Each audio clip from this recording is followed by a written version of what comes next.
Bienvenue sur cette troisième vidéo d'étude de la tunique de la Vierge de Guadeloupe.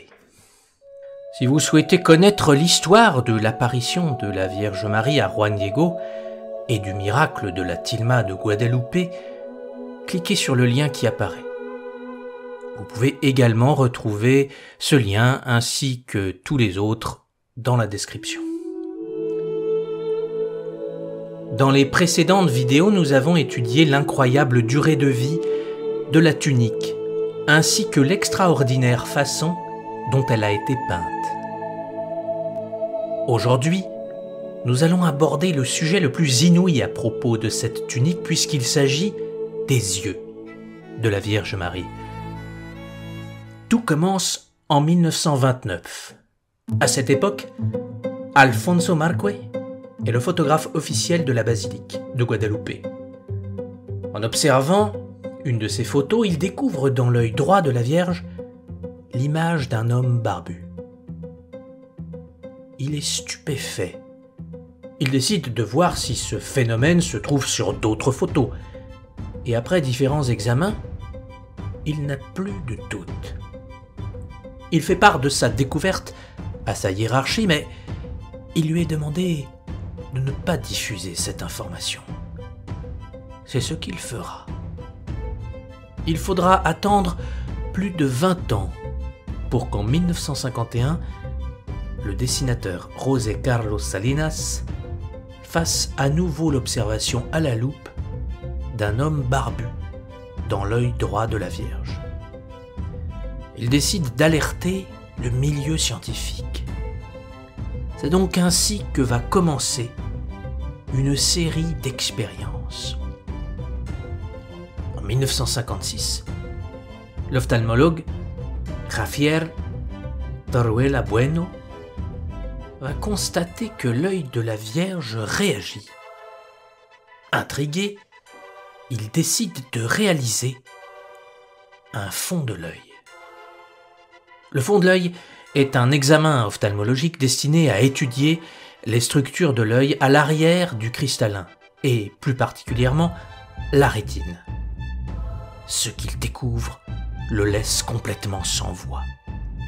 La pupille se ferme quand il approche la lumière pour réaliser l'examen, et elle se dilate à nouveau quand il éloigne la lumière, comme s'il s'agissait d'un œil humain.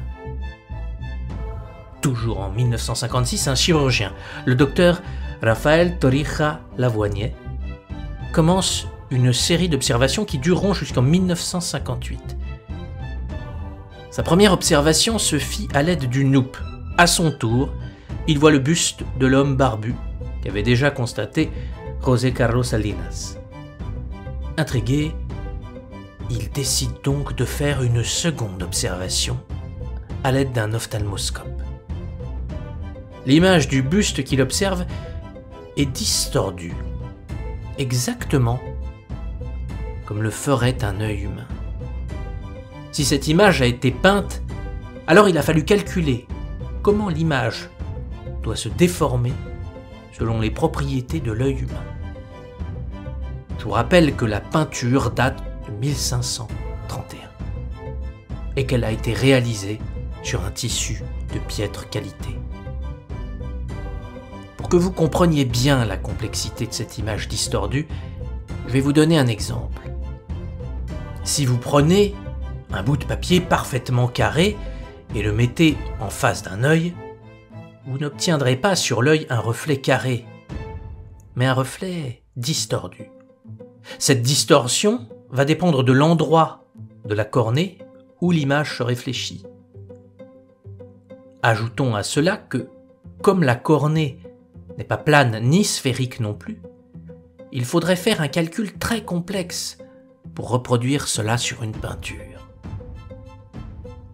Le docteur Rafael Torija Lavoignet sera tellement intrigué par ce fait qu'il décidera d'examiner avec un ophtalmoscope les yeux d'autres peintures à l'huile ou à l'aquarelle.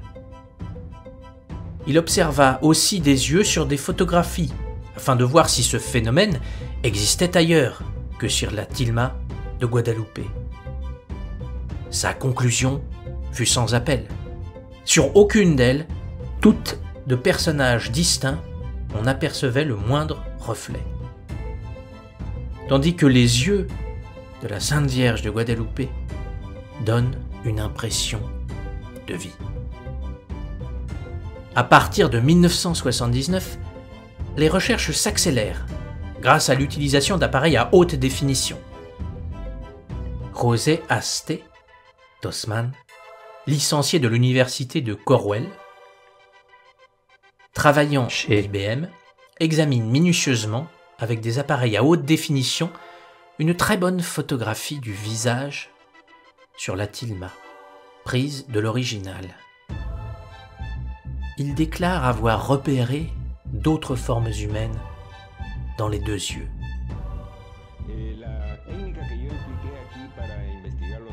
La technique que j'ai utilisée pour étudier les yeux est appelée processus numérique d'image.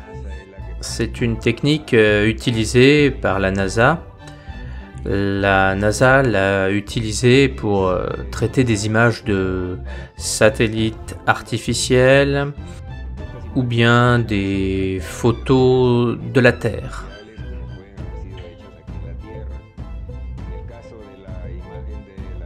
Dans le cas de l'image de la Vierge de Guadeloupe, l'ordinateur a analysé la zone des yeux, spécifiquement la cornée de la peinture basée sur la photographie. L'utilisation de l'ordinateur permet d'amplifier, filtrer et appliquer des techniques mathématiques pour améliorer l'image.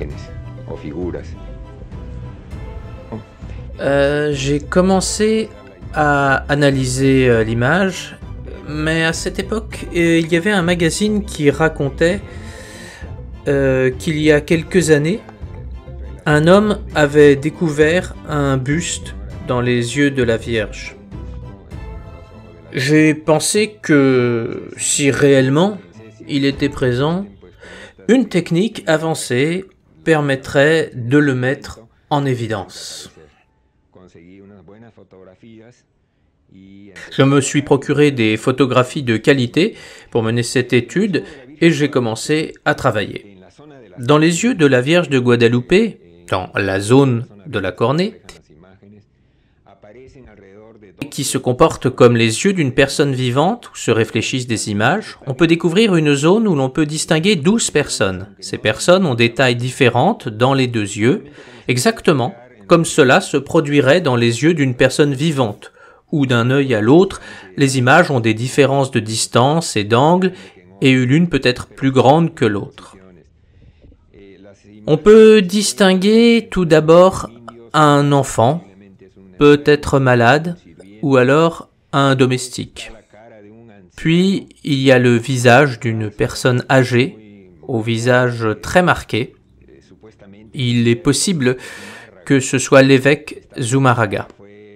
Ce visage a été étudié en Espagne, et le constat fut qu'il avait les caractéristiques d'un basque, ce qui était le cas de l'évêque Zumarraga.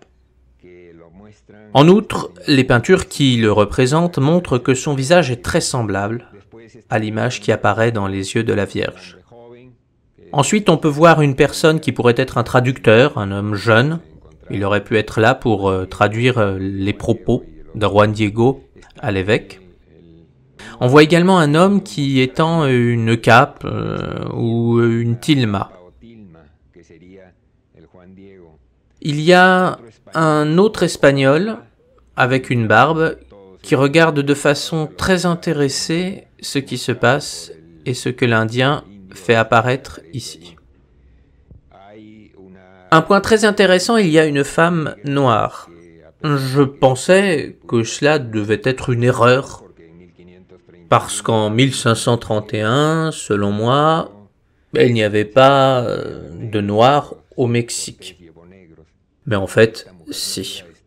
Il est possible que cette femme noire soit une esclave de l'évêque de Zumarraga. Il y a aussi un groupe d'indigènes au centre des yeux.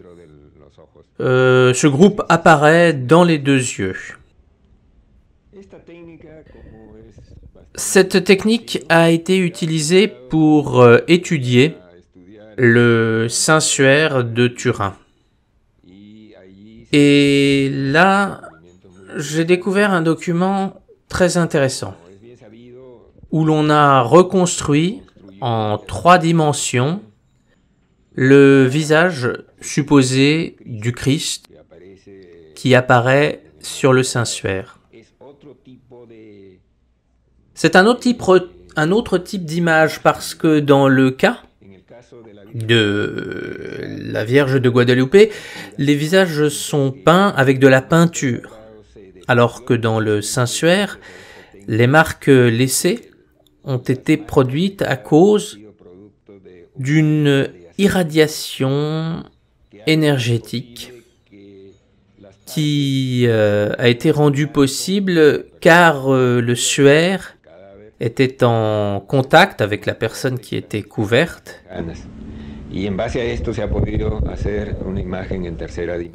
Je trouve qu'il serait intéressant de réaliser sur ce même principe des images en 3 dimensions des visages qui sont présents dans les yeux de la Vierge de Guadalupe.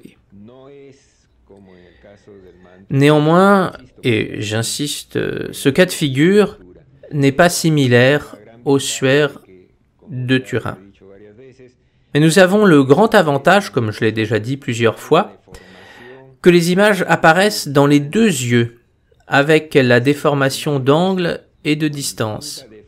Sur la base de ces images, qui nous donnent des informations distinctes dans les 2 yeux, il serait possible, avec beaucoup de travail, de réaliser une représentation tridimensionnelle de la scène, en utilisant des formules de trigonométrie analytique et beaucoup de travail, j'insiste, de nombreuses heures de travail. Bien sûr, certains vous diront que tout cela n'est que de la pareidolie, et que le cerveau cherche une interprétation à ce qui n'en a pas. Mais si vous accumulez l'ensemble des phénomènes extraordinaires concernant la tunique de Guadalupe, il est difficile de n'y trouver que du hasard. La prochaine vidéo conclura cette série consacrée à la tunique de Guadalupe. Elle parlera des étoiles présentes sur le manteau. Étoiles qui semblent posées encore une fois au hasard et qui pourtant révèlent un fait qui semble impossible. Si vous avez apprécié cette vidéo, n'oubliez pas de la partager, cela pourra faire connaître à d'autres personnes le miracle de la tilma de la Vierge de Guadalupe. À bientôt